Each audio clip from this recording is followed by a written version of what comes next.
Happy morning, everyone. Today we are going to discuss about British exploitation of India.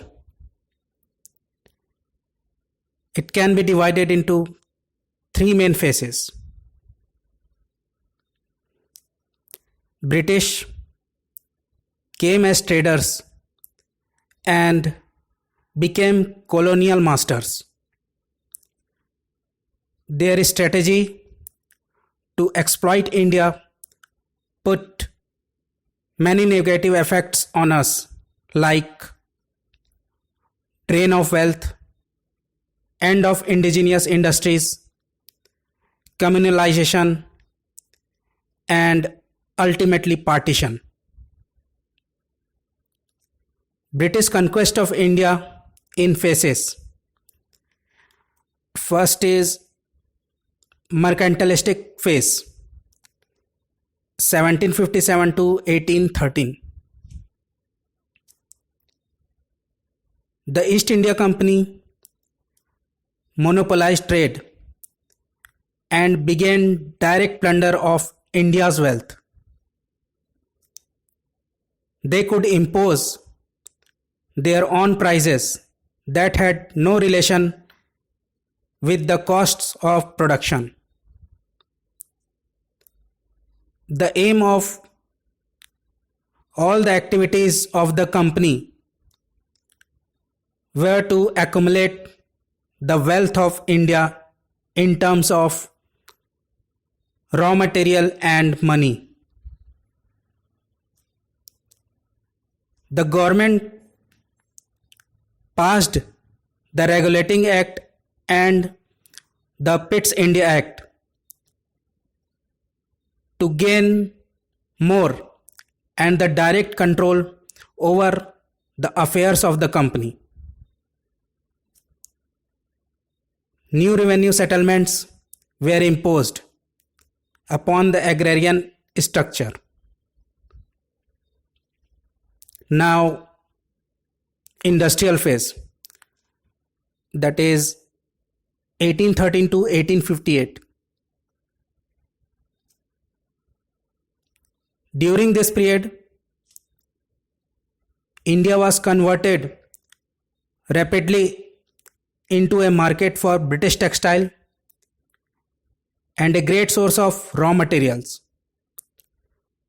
Traditional handicrafts were thrown out of gear. The need for raw material and markets for the British manufactured goods resulted in the formulation of free trade policy towards India.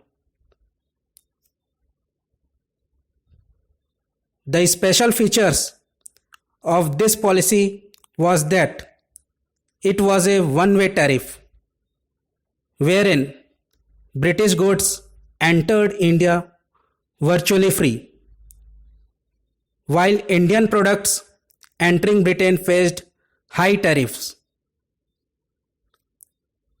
Revenue and expenditure policies of the Britishers were also exploitative in nature. Expenditure on army, pensions and salary of Englishmen, etc., had been borne by the Indians by paying high taxes. Now, discuss about finance capital phase, that is 1860 onwards. Britain decided to make massive investments in various fields: rail, road, European banking system, etc. in India by plundering Indian capital. It is said that railway construction laid the foundation for a new stage of colonial exploitation.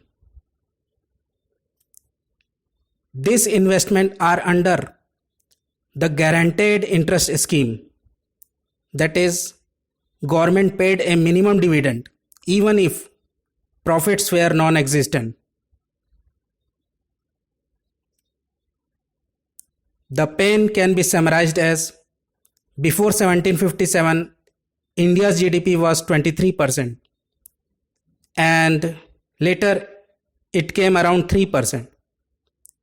Accumulation of wealth, conversion of traders to rulers, and commercialization of agriculture are some of the seeds that grown as contemporary poverty, low GDP, and communalism.